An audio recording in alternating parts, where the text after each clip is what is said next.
want to lay out some stats. Working with survivors, this is a particularly egregious instance or series of acts of violence.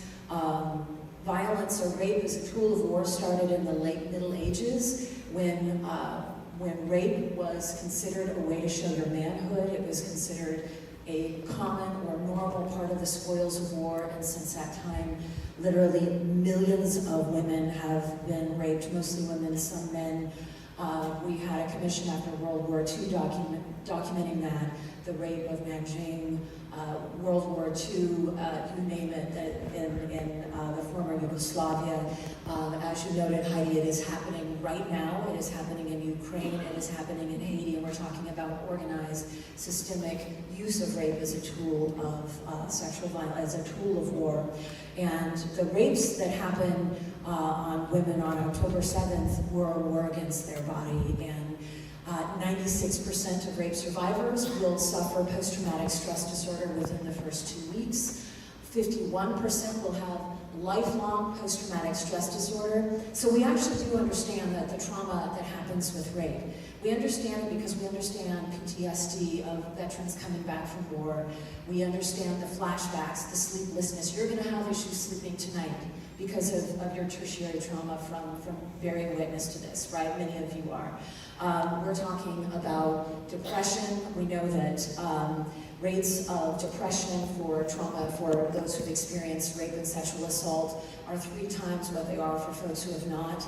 We know that suicidal ideation and death by suicide is over 2 times more common for rape survivors. And so what is happening with these families right now is the survivor's identity has been shaken, the family's identity has been shaken, their community's identity has been shaken, mostly because of a myth that drives victim blaming. And that myth is, and this is why we, even though we know better, many of us do not believe survivors or want to blame them or hold them somehow accountable. What was she wearing? What was she doing? What was she, why was she out at night?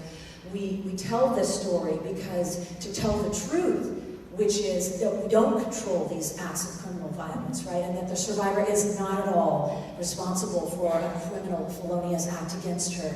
If we tell that truth, then it means we can't control it. It means that our daughters are on college campuses where they face higher rates of rape and sexual assault than if they don't go to college. It means that we are not in control of this, and so what ends up happening is that a lot of survivors face victim blaming. I hope that none of these survivors do, but I will tell you right now, the struggle is literally to keep these rape survivors alive.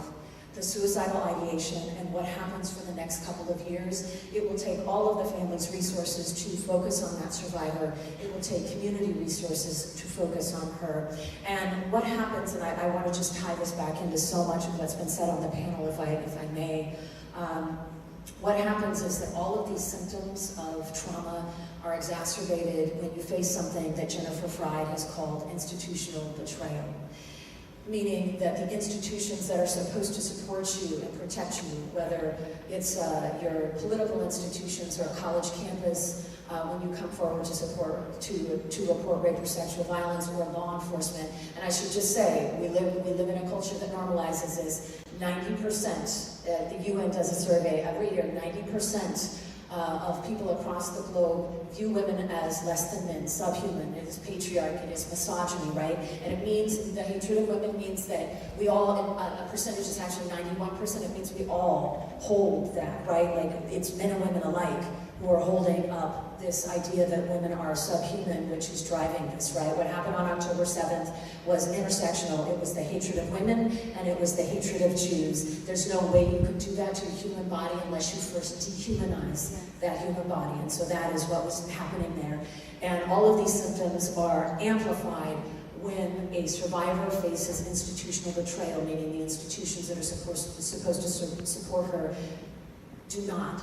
And what happened on that day is that the international feminist community and the local, the US feminist community absolutely failed survivors with their silence. And they failed survivors because we have something that has happened on what I call the illiberal left, which is the oppression Olympics, where the pain and suffering of certain identities matters more than the pain and suffering of others. And I can say this as a college professor. I care deeply about the pain and suffering of people of color.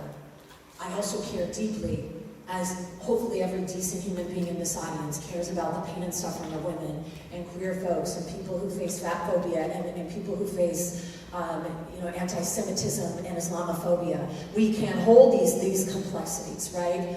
But what has unfortunately happened is, and we all know this, we don't say this out loud, we all know this, because we have defined this in racial terms in the hierarchy of what matters in the US left and even in the global left, we are not talking about this because we have ranked certain pain and suffering higher. And I would say it is intellectually dishonest to, let's just go through a quick list. It's intellectually dishonest to act like this started on October 7th when there's a 2,000-year history of Jewish persecution. It is intellectually dishonest to classify Jewish people as settler colonialists or as white.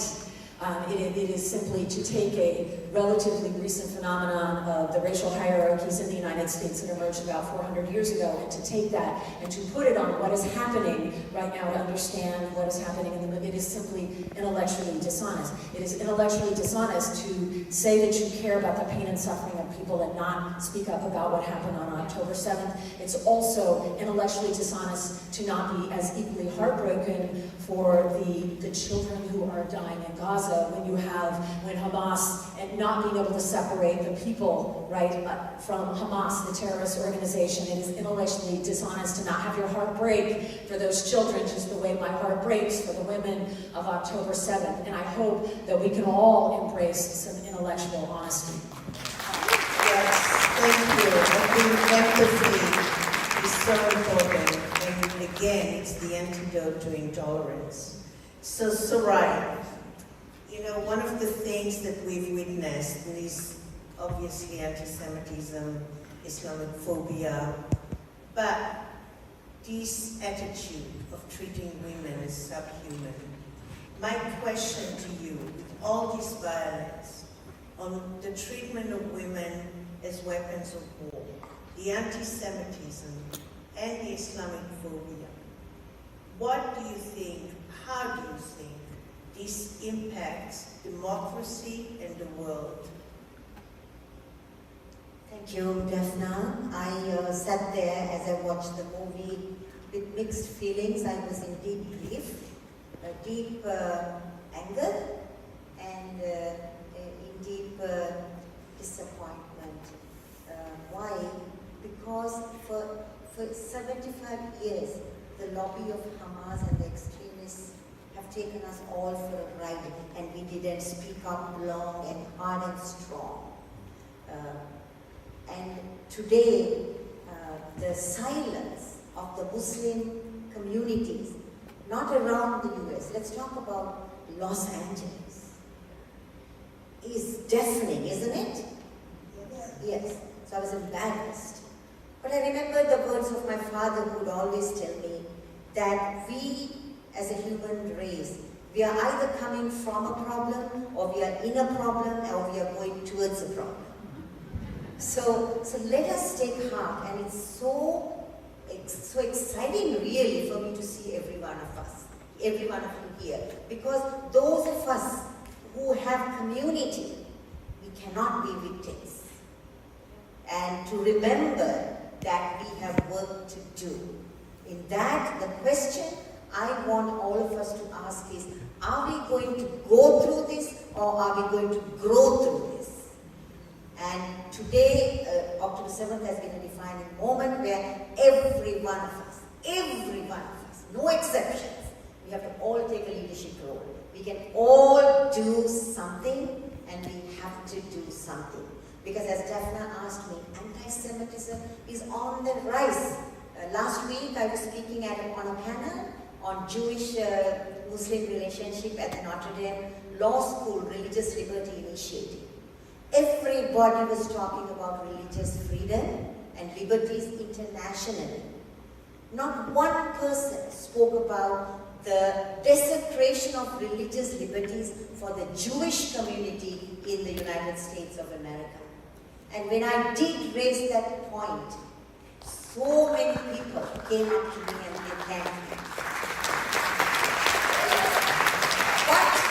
Thank you. What that should tell us is, it is our silence that's not going to save us. If you have been following the news, 200 tombstones desecrated in Cincinnati. It is a violation of the Jewish people's religious freedoms and liberties. When the temple in Los Angeles was desecrated, it was a violation of your right to assemble peacefully, because it's a constitutionally guaranteed right. That was violated. There was no Muslim voices. And when Paul Kessler, who lives 30 minutes from where I live in Los Angeles, was murdered for carrying a Jewish flag, not enough Muslims, not one, spoke up against that atrocity. And then we realized, Anila and I, we worked together hand in hand, so deeply, so committedly. We realized we are the leaders we've been waiting for. Thank you so much.